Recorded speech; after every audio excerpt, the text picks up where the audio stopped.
Naibu wa Rais Kithure Kindiki amekashifu upinzani na hasa aliyekuwa Naibu wa Rais Rigathi Gachagua kwa kudhalilisha jamii kutoka Taita Taveta wakati walikuwa madarakani kwa kutokuwa na hisa wakati huo. Kindiki akisema viongozi wa upinzani wametenga jamii hiyo, lengo likiwa ni kueneza ukabila. Katika ziara yake eneo hilo amemwonya mbunge Danson Mwashako kujiunga na UDA, la sivyo chuma chake kimotoni katika uchaguzi ujao. Eneo hilo kwa muda limeonekana kuegemea upande wa Kalonzo Musyoka. Upinzani na serikali wakiendelea kuzidisha kampeni zao katika kila eneo nchini kujitafutia ushawishi kabla ya uchaguzi mkuu ujao. Leo hii Naibu Rais Profesa Kithure Kindiki amezuru kaunti ya Taita Taveta kuzindua miradi mbalimbali.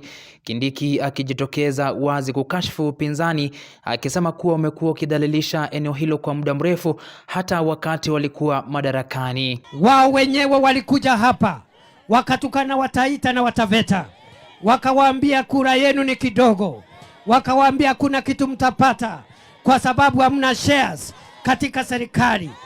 Taita Taveta ni Kenya.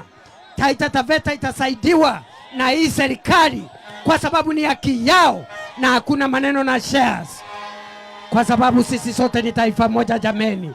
Ni fire si fire, ni noma si noma. Katika ziara hiyo Kindiki amemrushia vijembe mbunge wa Undanyi Danson Mwashako, akimtaja kuwa amekuwa akifuatana na mrengo ambao unadhalilisha jamii kutoka Taita Taveta, akimtaka kukoma kufanya hivyo mara moja. Sasa Mwashako anaenda kufuatana na watu ambao walitusi watu wetu wa Taita Taveta. Mnakubali? Mnakubali? Mnakubali? Niseme nisiseme? Niseme nisiseme? Huyu Mwashako awachane na wale watu ambao walitukana sisi, wakasema Taita Taveta ni watu wachache, wakasema hamtapata chochote ati kwa sababu hamkupigia Rais Ruto kura, bila kujua ya kwamba Rais Ruto hana mtoto wa tumbo, ana mtoto wa mgongo, ajui waliompigia wasiompigia. Yeye ni rais wa Wakenya wote. Wakati huu ambao serikali na hasa chama cha UDA kinashawishi wabunge na viongozi kujiunga na UDA kwa ajili ya uchaguzi mkuu ujao, Kindiki amemwonya Mwashako ikiwa ataendelea kufuatana na upinzani, chuma chake kimotoni, kwani ataenda nyumbani. Wapi Mwashako? Wapi Mwashako? Amepotea, amehepa. Mimi nitamfuata kule Undanyi. Ana bahati, mimi nafuatana na Mwashako kule Undanyi. Nitamtengenezea barabara, nitampatia pesa ya stima, lakini lazima aingie kwa serikali. Hawezi kutembea na watu ambao walitusi watu wa Taita na watu wa Taveta. Niseme nisiseme? Niseme nisiseme?